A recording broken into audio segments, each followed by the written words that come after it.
Parliament లోపల బయట మిత్రపక్షాల సమన్వయం మరింత పెంచుకోవడంపై ఎన్డీఏ పక్షాలు దృష్టి సారించాయి. దీనిలో భాగంగా ఢిల్లీలో బీజేపీ జాతీయ అధ్యక్షుడు జేపీ నడ్డా నివాసంలో ఎన్డీఏ పక్షాల ముఖ్య నేతలు సమావేశమయ్యారు.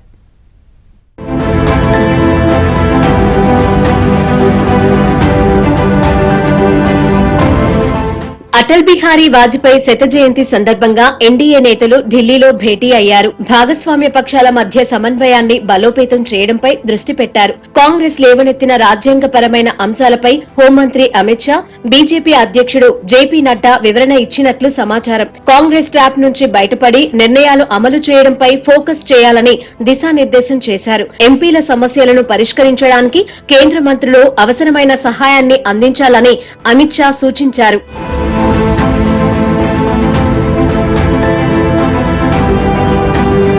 మిత్రపక్షాల మధ్య సమన్వయాన్ని పెంపొందించుకోవడం సహా కేంద్ర ప్రభుత్వ పథకాలను లోక్సభ నియోజకవర్గాలలో సమర్థంగా అమలు చేసే అంశాలపై చర్చించినట్టు సమావేశం అనంతరం టీడీపీ ఎంపీ లావు శ్రీకృష్ణదేవరాయలు చెప్పారు.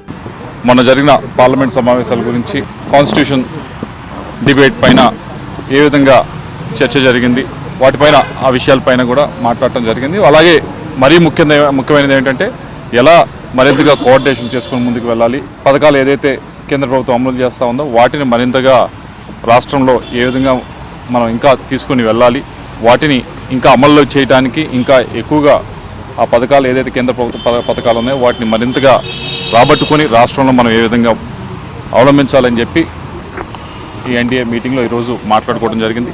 జమిలీ ఎన్నికలకు సంబంధించిన బిల్లును ఇప్పటికే జేపీసీకి పంపినందున అక్కడ కూడా సమన్వయం ఆవశ్యకతపై ఎన్డీఏ సమావేశంలో చర్చించినట్టు తెలిసింది.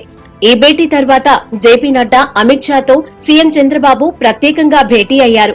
ఆ తర్వాత నడ్డా నివాసంలోనే కేంద్ర ఉక్కు శాఖ మంత్రి కుమారస్వామి సీఎం చంద్రబాబును కలిశారు. విశాఖ ఉక్కు పరిశ్రమ గట్టెక్కించడంపై చర్చించారు.